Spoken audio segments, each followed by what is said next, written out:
Hi everybody. Today we're going to talk about how to use a net worth statement in divorce. And don't worry, I did the hard work for you. I put this video together because I don't know what people out there are doing, and I want to help you with this process. Some of the things that are out there to use, in my case, I'm from Illinois. There is the Illinois financial affidavit. I think it's a confusing document. I think it could lead you astray and cause you to possibly make mistakes. So I want to provide you with something you can go on my website and use. You don't even have to talk to me. It's a tool. It'll be out there on Horn Valuation under Attorney Tools. You can use it, and I think it will solve these problems.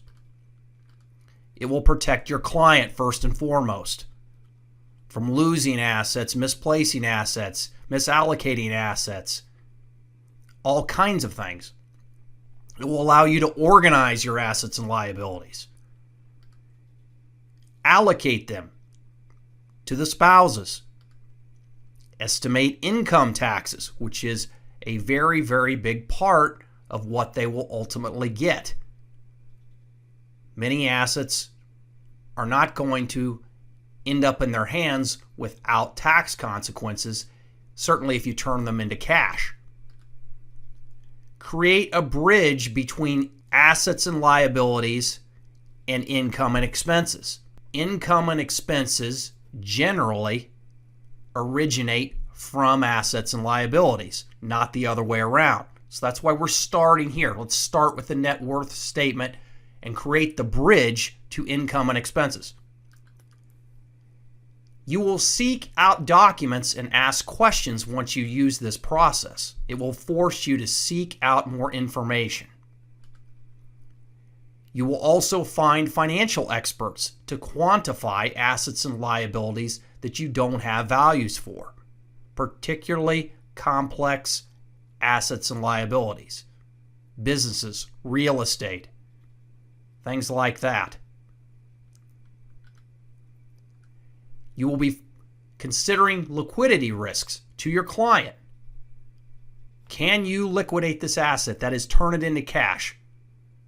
And if not, what are the complications that will cause? What if scenarios? If we give this person 60% and this person 40% of that asset, what does that mean? How will that impact the bottom line? And a negotiation tool, which, since most divorces end in settlement, let's negotiate this. Let's find a way to do it. Let's use a tool to negotiate this out. Otherwise, I think you could be headed for a train wreck. So my name's Josh Horn, CPA, and just a very little bit about me, my very particular set of skills. That is Liam Neeson. It's not me. I put him up there because he's much better looking than me. I've been a CPA almost 20 years. This is my 21st year of working. I've worked with mom and pop businesses and an international company and everything in between. I have a real strong tax background. That's where I started out. And then I proceeded on into business valuation and consulting. And the key thing I want to stress today is you're going to chase your tail in a divorce or any kind of dispute situation if you don't have a system for organizing the assets and the liabilities. Okay? That's the key thing to understand. If you do this randomly, without a process, I believe that you're going to cost your clients a lot of money and you could make some big mistakes. That's me. You be the judge. I think Liam's a little bit better looking guy. This is a graphical representation of a passage in the Family Law Services Handbook, and I found it to be extremely helpful. Now, it may seem obvious to you, but I'm going to walk you through it anyway to try to explain why I think this is so important. When you're talking about assets and liabilities of the marital estate and or the separate assets of each spouse, you need a process and you need to start at the bottom of this pyramid. The first thing you need to do is you need to identify the assets. Now that may make sense to you, obvious sense, but you'd be surprised how many people want to try to skip to the top and distribute before they actually identify through an organizational process. It doesn't have to be complicated, but there does need to be a process. So to drive this point home, if you don't identify all the assets and you try to skip to the top, you're going to have a major problem. Then you're going to quantify the values of those assets. Some of these are going to be much easier to get values for than others. And we're going to talk about this a little more. You want to make sure you get accurate values of the assets, or at least values that the parties can agree to. Be careful if you let them tell you what the values of these assets are, particularly if they're not something that is easily obtained through publicly traded stocks or bank account information or something that's very obvious. If you start drifting into the areas of private companies, exotic assets, real estate, things of that nature, you want to be very careful that you understand what these assets are worth. Then you're going to assign those assets.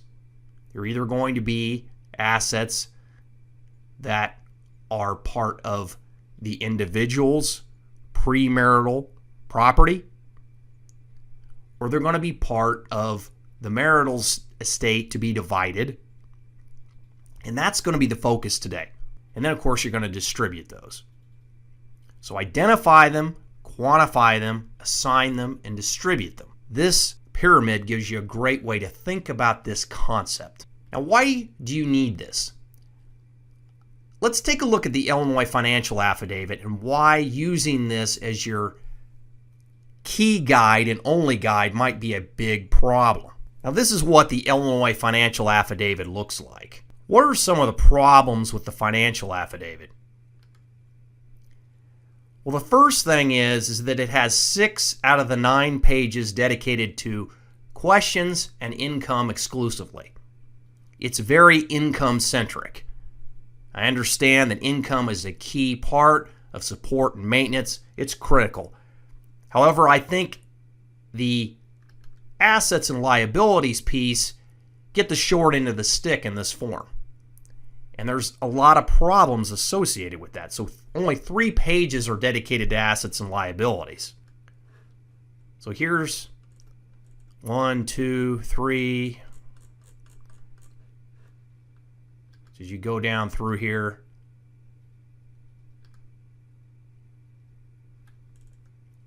so you get all the way to page 7 before you start seeing the assets and liabilities for the specific person that's filling this out. This is one person's financial affidavit, not the collective of the marital property. All right?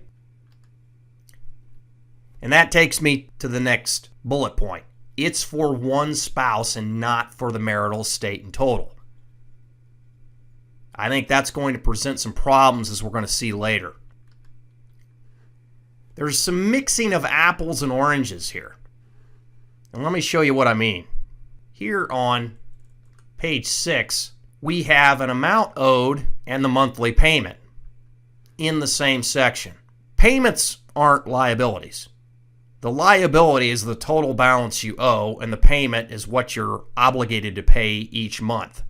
They're not the same thing. So I think the way the form presents a lot of this information is confusing. There's other places where that occurs as well. It's all lumped together. So I find it confusing. Maybe you don't. But a payment, an obligation each month is not the same as an outstanding balance. There is no allocation for income taxes or liquidity in this form. And what do I mean by that? I'm not even going to show you the form because there's nothing on there that talks about this. Some assets will incur income taxes if they are liquidated. And that will result in less funds for whoever ends up with the asset. That is key. That could see percentages as high as 30-40% going to Uncle Sam before the person gets the property. Another thing to keep in mind is that some assets are liquid, that is, easy to turn into cash, and some are not. Or some may not be turned into cash based on the preferences of the parties. For example, now let's put a couple of these concepts together. Let's say there is a desire to keep the personal residence, the house that they have lived in. That is not going to incur income tax if all the rules are followed. They keep the house, they're not selling the house, there will be no income taxes there. However, that's not a liquid asset. They're going to live in it. So if someone else gets $200,000 of investment account, and yes, they're going to pay taxes on that if they choose to liquidate it, they will have cash, whereas the person that gets the residence won't have cash. So you have to think about those things. Neither way is necessarily better or worse. You just have to think about those issues. And the Illinois affidavit doesn't talk about any of this stuff specifically. There are no totals. No totals on the form for net worth, which is a fancy way of saying assets less the liabilities. That's the net worth. All the assets are shown like they're your socks and underwear, which I find very comical. And here's what I mean by this. Between motor vehicles and life insurance policies, sandwiched in here just like it's another thing, are business interests. I value small businesses up to large businesses. This is can be a very complex process of valuing a private business. It can be done for settlement. It can be done for the court. There are standards to be followed in this area. Most people that own a business are not going to know what the value of that business is. That's just been my personal experience. That's not an insult to them. They just won't know. And emotions play into this too. If you're the out spouse, you may assume it has a very large value. If you're the in spouse, you may say it has a very low value because of the motivation of personal interest. So just be careful here. I would be very cautious about letting someone that owns a business tell you what it's worth. It has a very outdated format. In this day and age, we have things like complex assets. You could have limited partnerships interests. You could have cryptocurrencies, even offshore accounts. None of these things are shown on the financial affidavit. This is a form that has, quite honestly, outlived its use in the modern era. It's what Illinois uses. It's what they have. Just keep this in mind that you could have an asset or a liability to deal with that is not going to be addressed on this form anywhere. So I think if you use the financial affidavit as your sole source of assets and liabilities, I think you're going to be headed for a train wreck.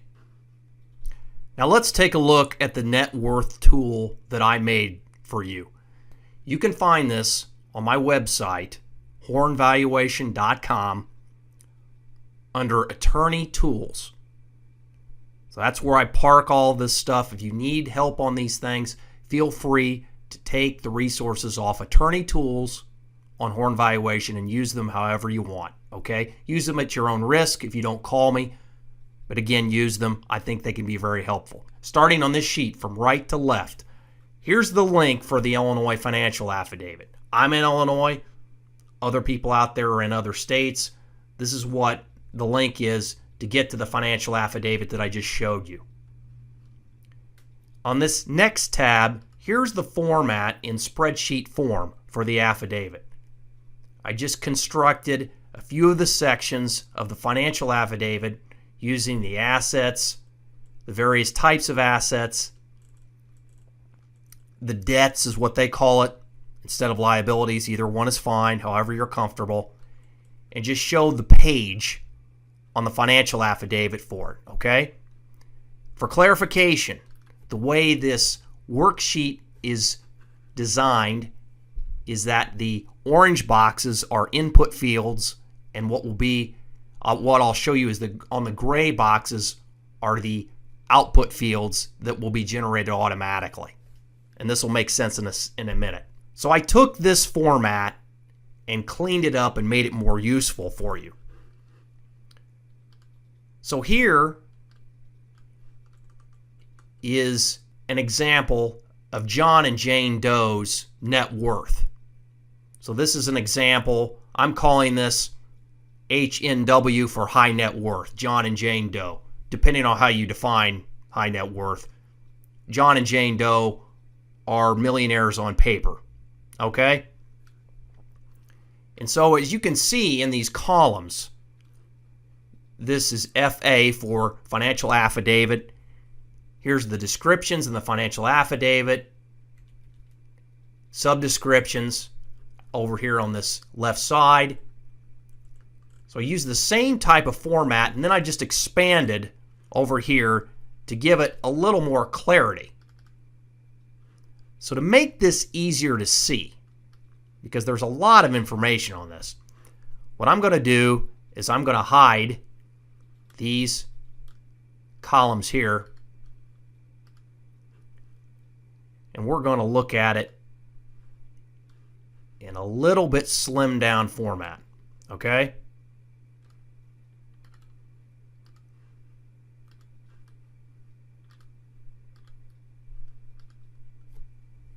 So now we can see what's going on with John and Jane Doe.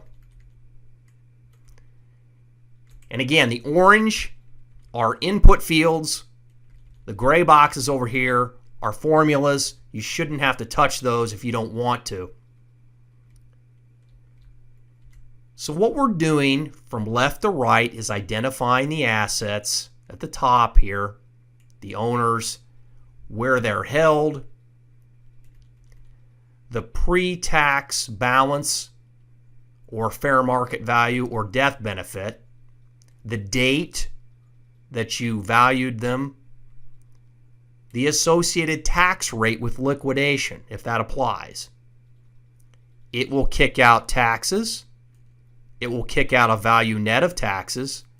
And then you can allocate a share to spouse 1, which will then allocate the remainder to spouse 2. So it does that work for you. This check 0 column is just a double check to make sure that between the allocations to the spouses and the estimated tax impact, we have allocated all the dollars. Column X is an asset or liability disparity column. So in the event that you don't want to allocate assets or liabilities 50-50, which could definitely happen, it will show you what that disparity is between the two spouses. Column Y is just a checkbox to indicate whether or not the asset generates taxable income. We're not going to talk about income today. I'm going to talk about this in a future video and post. This is going to cue you to think about generating work papers for the income generated by each of these assets as well. And then finally, Z is for a generalized work paper reference you can use in your files to organize these. So just, again, a way to organize the assets and liabilities in your file. So let's run through this in more detail. Basic checking and saving accounts here at the top. There won't be any taxes associated with liquidating those, so we don't have any of those. We've allocated those 50-50. They could be 60-40, 70-30. However you decide to do that in the negotiation process, settlement process, whatever that is. Now, investment accounts are going to have different tax attributes. Those will have taxes associated with them, as will maybe a vacation or rental condo. Automobiles typically won't have taxes. Private companies will. Cash values of life insurance upon liquidation may, and on down the line. So let's go back to our slide presentation, kind of think this through a little bit more, what this does, doing it this way.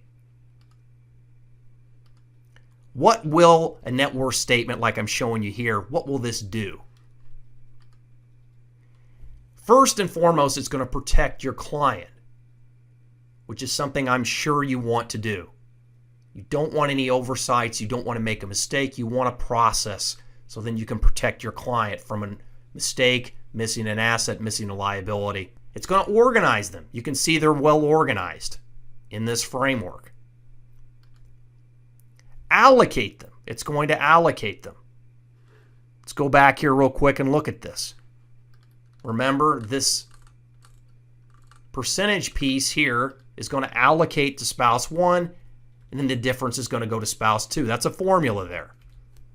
So let's say you wanted to go 60. Well, that's going to take it to 40 on the other spouse. And that's going to create the asset liability disparity over here, which may be okay. That's one way to do things in your process. The main thing is it's organized now. So you can allocate it across spouses. Estimate income taxes. Now the key here is estimate income taxes. And what I mean by this is it's virtually impossible to have one tool that's going to fix every issue. Each of these types of assets is going to have different tax characteristics. So that's why I've got this work paper reference field out over to the right. You're going to want to work with someone like myself and develop tax ramifications for each type of asset. For example, as mentioned before, the checking and savings accounts, there will be no taxes if they are liquidated. The investment accounts, there will. There could be a high cost basis and a low gain. There could be a low cost basis and a high gain. Depending, it could be long-term investments, it could be short-term investments. All of those things play into the calculations of the taxes. So all of this is an estimation of the taxes. You're going to want detailed information behind it, especially if you're talking about a lot of large assets. Private companies are going to have different tax ramifications. Each of these is going to have a different, you're not going to be able to use a flat tax rate percentage and get real accurate answers. Just keep that in mind. This is an estimate of the taxes. You'll want something behind this. Create a bridge between the income and the expenses. What do I mean by that?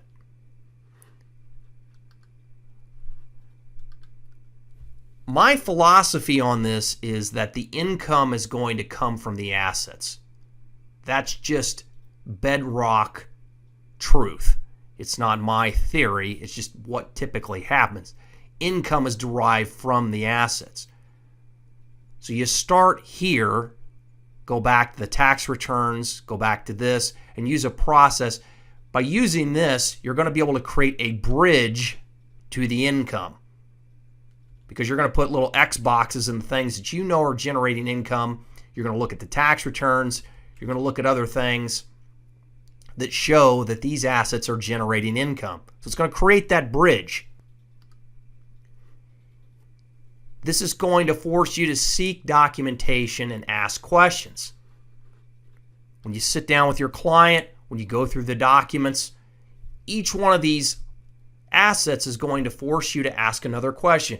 Do I have an appraisal for that personal residence? Do I know the value of that private company? No. Maybe I need to get a valuation expert like Josh. Do I have a statement for that 401k? No, I need to get that.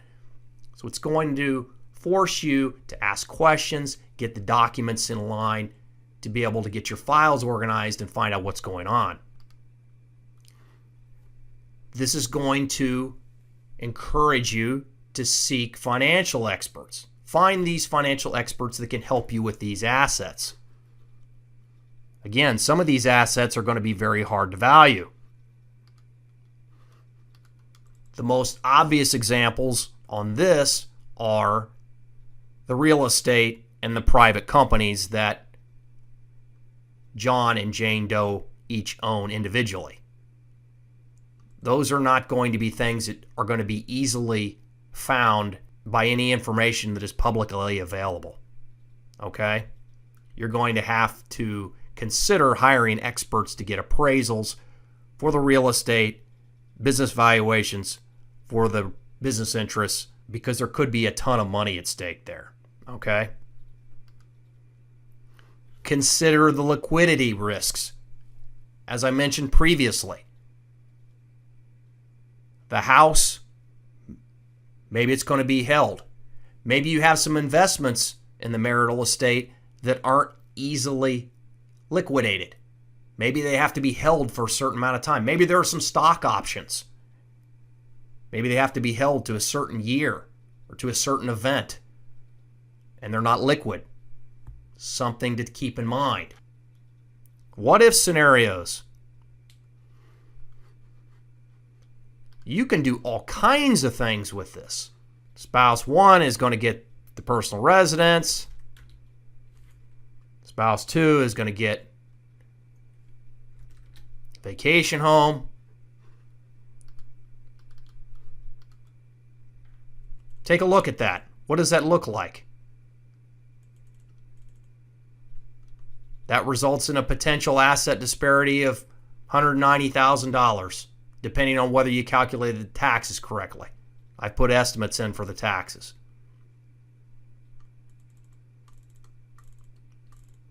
Maybe even that out with the investment accounts. So those what-if scenarios. This is going to help you in negotiations. It's a great negotiation tool. You can visualize this, put it on the screen, ideally a big screen, and look at it. Okay, what happens if we do this? What happens if we do that? It's going to be very helpful in negotiation, which is where I want to get you anyway. I would prefer not to have you litigate this out if at all possible. Let's sit down and hammer out a settlement. What a net worth statement like this won't do. It's not going to help you find forgotten assets. For whatever reason, even with all the penalties and the bad things that can happen to your client or the opposing side, if they forget about an asset, it could still happen. What about that vacant piece of land they bought 20 years ago that isn't generating any income? It's not on the tax return. They forgot about it. They forgot to tell you about it. It's not going to find those. So doing more detailed investigation, even possibly hiring somebody to help you with that, might be something you need to do depending on what's going on. First and foremost, just ask enough questions that you get answers on possible forgotten assets. There's no guarantee that people won't forget things. Hidden assets. It's not going to help you find hidden assets. If somebody is hiding assets from the other spouse, from you, from whomever, this is not going to shake that out. That may involve the services of a forensic accountant. Let me know about that. That's going to involve a much more detailed investigation. That's not in the scope of this presentation today. Just keep that in mind. Calculating the income. The income for support and maintenance. That's not what this does. You're going to want separate files for that. You're not going to be able to kill everything with one tool here. To determine the income, you're going to want a separate process for that. That's not what this does today. Calculate detailed income tax. Again, a separate file. As I discussed previously, each type of asset is going to have different tax characteristics associated with it. You're not going to be able to apply a blanket percentage across the board. I put that in there to give you a guide, something to use as a tool. However, you're going to want to have separate calculations done. Again, get in touch with me. I can explain to you each type of asset is going to have different tax ramifications depending on what is done with it. Different percentages, different gains, all kinds of things come into play. We do not have a flat tax in the United States, and it is a very complex tax code. Don't ever forget that. Specialized valuation skills. As I mentioned earlier, valuing private businesses is something I do. There are others out there that do that as well. If there are private businesses, you're going to want to use somebody that has specialized skills. the real estate, the residence, vacation homes, farms, all kinds of different assets. You're going to want to engage experts to value those. It's not going to be one and done. This is a process. Again, my recommendation would be to put this up at the top of your financial list of things to do in the beginning. Get it roughed out, then start asking questions, gathering tax returns, doing more investigation, then go back to it. It's not going to be one and done. You're going to go back to this, fine-tune it, and then you can use it in the process in either settlement or, I don't hope, but it may be ultimately in court. So you're going to want to use it as an ongoing document. I've got a disclaimer here because your fact pattern may not match this, so please consult with a professional advisor such as myself for specific matters. Nothing you saw today is a conclusion of value or a calculation of value under NACVA or AICPA standards. Nothing is legal advice. I leave that to attorneys and experts in that area. I'm a CPA and a valuation specialist. I am not an attorney. So just call me if you need help on the financial issues. 217-649-8794 or josh@jhorncpa.com. Here's my contact information. The easiest way is my phone number, 217-649-8794 or josh@jhorncpa.com. My website is hornvaluation.com. My Twitter is @hornvaluation. My YouTube, query up Horn Valuation in the search box. Facebook, same thing. Type in Horn Valuation in the search box.